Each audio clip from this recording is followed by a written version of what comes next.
జిల్లా ప్రజానీకానికి మహిళా సోదరిమణులకు పెద్దలందరికీ పేరు పేరున కాంగ్రెస్ పార్టీ పక్షాన కాంగ్రెస్ పార్టీ జిల్లా అధికార ప్రతినిధిగా అందరికీ పేరు పేరున నమస్కారాలు అభినందనలు తెలియజేస్తా ఉన్నాను. ఈరోజు దేశంలో డీలిమిటేషన్ పేరుతో డీలిమిటేషన్ ముసుగులో మహిళా రిజర్వేషన్ బిల్లును ప్రవేశపెట్టి బీజేపీ ఎన్డీఏ మోడీ సర్కార్ మహిళా రిజర్వేషన్ బిల్లుకు తూట్లు పొడిచింది అని చెప్పేసి సందర్భంగా నేను తెలియజేస్తా ఉన్నాను. ఎందుకు డీలిమిటేషన్తో మహిళా రిజర్వేషన్ బిల్లు మీరు ముడిపెట్టారని సందర్భంగా ప్రశ్నిస్తూ ఉన్నాను. 2011లోనే కేంద్రంలో అధికారంలో ఉన్నటువంటి యూపీఏ ప్రభుత్వం,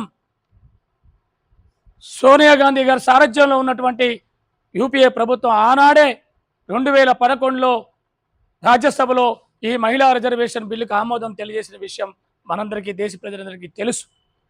ఆనాడు లోక్సభకు వచ్చేసరికి బిల్లుని ఆనాడు ఎన్డీఏ నేతృత్వంలో ఉన్నటువంటి పార్టీలు వ్యతిరేకించి ఆ బిల్లు ఆమోదం జరగకుండా చూశారు. ఆ తర్వాత అధికారంలోకి వచ్చినటువంటి బీజేపీ ఎన్డీఏ సర్కార్ 2014 నుంచి మీరు అధికారంలో ఉన్నారు. 2014 నుంచి అధికారంలో ఉన్నప్పుడు పూర్తి సంపూర్ణ మెజార్టీతో 2 సార్లు దేశంలో అధికారంలో ఉన్నటువంటి మీకు ఈ మహిళా రిజర్వేషన్ బిల్లు ఎందుకు ఆమోదం చేయలేదని సందర్భంగా కాంగ్రెస్ పార్టీ పక్షాన్ని నేను ప్రశ్నిస్తా ఉన్నా. 2023లో మీరు ఈ మహిళా రిజర్వేషన్ బిల్లుని పార్లమెంటులో ఆమోదానికి పెడితే కాంగ్రెస్ పార్టీ మిత్రపక్షాలు ఇండియా కూటమి సభ్యులు పార్టీలందరూ కూడా సంపూర్ణంగా 2/3 మెజార్టీ తోటి ఈ మహిళా రిజర్వేషన్ బిల్లుని ఆమోదించడం జరిగిందని సందర్భంగా ప్రజలందరికీ తెలియజేస్తా ఉన్నాం. ఆనాడు మీరే కదా లింక్ పెట్టింది, ఇప్పటికిప్పుడు ఈ బిల్లును ఆమోదించాం, ఈ చట్టాన్ని అమలు చేయలేం, 2026-27 దేశ జనాభా సెన్సెక్స్ జనాభా లెక్కల ప్రకారంగా సీట్లు పెంచి అమలు చేద్దామని లింక్ పెట్టింది ఎవరండి? మీరు కాదా? ఎందుకు ఆనాడు లింక్ పెట్టారు? ఆనాడు లింక్ పెట్టకుండా ఆమోదానికి వచ్చినటువంటి మహిళా రిజర్వేషన్ బిల్లు ఆమోదిస్తే ఉన్నటువంటి 540 సీట్లలో 33% రిజర్వేషన్, మొన్న జరిగిన 2024 పార్లమెంట్ ఎన్నికల్లో 33% రిజర్వేషన్ మహిళలకు వచ్చి ఉండేది కదా. ఆనాడు ఈ బిల్లుకి లింక్ పెట్టింది, దీన్ని అడ్డుకట్ట వేసింది మీరు కాదా? బీజేపీ నాయకత్వంలో ఎన్డీఏ సర్కార్, మోడీ ప్రభుత్వం కాదా అని చెప్పి సందర్భంగా కాంగ్రెస్ పార్టీ తరఫున నేను ప్రశ్నిస్తా ఉన్నాను. ఈనాడు 2026లో దేశంలో జరుగుతున్నటువంటి 5 రాష్ట్రాల ఎన్నికల్లో లబ్ధి పొందాలని, 5 రాష్ట్రాల ఎన్నికల్లో మహిళలను రెచ్చగొట్టాలని, మహిళా ఓటు బ్యాంక్ తోటి మళ్ళా దేశంలో ఈ 5 రాష్ట్రాల్లో బెంగాలు, తమిళనాడు, కేరళ, అస్సాం, పుదుచ్చేరి రాష్ట్రాల్లో అధికారంలో రావటం కోసం పన్నిన కుట్రలో భాగంగా డీలిమిటేషన్ని అడ్డు పెట్టుకొని మహిళా రిజర్వేషన్ బిల్లుని అర్జెంటుగా మీరు పెట్టాల్సిన అవసరం ఏమొచ్చిందని ఈ సందర్భంగా ప్రశ్నిస్తా ఉన్నాను.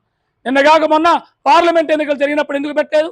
హడావడిగా 16, 17, 13 రోజులు అర్జెంటుగా పార్లమెంట్ సమావేశాలు పెట్టి దేశంలో ఉన్నటువంటి పార్లమెంట్ సభ్యులందరూ కూడా ఢిల్లీకి రావాలని చెప్పి పిలిపించి మేము నారీ శక్తి బిల్లును ప్రవేశపెడతామని చెప్పి గొప్పలు చెప్పుకొని మహిళల అందరి ముందు, దేశ ప్రజలందరి ముందు పోజులు కొట్టుకుంటూ ఎన్డీఏ ప్రభుత్వం, మోడీ సర్కారు మహిళల్ని మభ్యపెట్టడం కోసం డీలిమిటేషన్ని లింకు చేసి 131వ రాజ్యాంగ సవరణ బిల్లుని ప్రవేశపెట్టారు. ఈ బిల్లుని కాంగ్రెస్ పార్టీతో సహా ప్రతిపక్షాలన్నీ కూడా ఎండగట్టాయి. ఎందుకంటే ఇప్పుడు జరుగుతున్నటువంటి రాష్ట్రాలలో మహిళా బిల్లు పేరుతోటి లబ్ధి పొందాలని మీరు చేసిన కుట్ర కాదని సందర్భంగా ప్రశ్నిస్తా ఉన్నాం. ప్రతిపక్షాలు ఏమన్నాయి? కాంగ్రెస్ పార్టీ ఏమన్నది? రాహుల్ గాంధీ గారు పార్లమెంట్లో ఏం చెప్పారు? దీన్ని డీలిమిటేషన్ తోటి లింక్ పెట్టద్దు, మహిళా బిల్లు ఆల్రెడీ 2023లోనే ఆమోదమై చట్టమైందని అమలు చేయండి అని చెప్పేసి అడిగారు. మీరు ఇప్పటికైనా డీలిమిటేషన్ తోటి ముడి పెట్టొద్దు, పార్లమెంట్లో మళ్ళా బిల్లు పెట్టండి, మేము పూర్తిగా సంపూర్ణంగా ఆమోదిస్తామని చెప్పి పార్లమెంట్ సాక్షిగా కాంగ్రెస్ పార్టీ మిత్రపక్షాలు ప్రకటించిన విషయం దేశ ప్రజలందరూ గమనించారు. కానీ మీరు డీలిమిటేషన్ ముడిపెట్టారు. ఎందుకు డీలిమిటేషన్తో నష్టం జరిగింది? దక్షిణాది రాష్ట్రాలకి, చిన్న రాష్ట్రాలకి, దక్షిణాది రాష్ట్రాల్లో సీట్లు సంఖ్య పెరగవు అని చెప్పేసి ఇక్కడ రాష్ట్రంలో ఉన్నటువంటి ముఖ్యమంత్రి రేవంత్ రెడ్డి గారు దక్షిణాది రాష్ట్రాల ముఖ్యమంత్రులందరినీ కలుపుకొని ఈ యొక్క ప్రక్రియని ఆపాలి, దీనివల్ల దక్షిణాది రాష్ట్రాలకు, చిన్న రాష్ట్రాలకు అన్యాయం జరిగిందని చెప్పేసి గొంతెత్తి మొత్తుకున్న సందర్భంలో మీరు అయినా వినకుండా ఈ బిల్లుని ఎందుకు నష్టం జరిగింది? సెన్సెక్స్ ప్రకారంగా ఉత్తరాది రాష్ట్రాల్లో ప్రధానంగా రాజస్థాన్, గుజరాత్, ఉత్తరప్రదేశ్, మధ్యప్రదేశ్, మహారాష్ట్రాలలో వారికి బీజేపీ అధికారంలో ఉన్న రాష్ట్రాల్లో సీట్ల సంఖ్య ఎక్కువగా పెంచుకొని దక్షిణాది రాష్ట్రాలలో ఈ సీట్ల సంఖ్య పెరగదు. అంటే రేపు మళ్ళీ దేశంలో వారే అధికారం రావడానికి చేస్తున్నటువంటి కుట్ర జరుగుతూ ఉంది.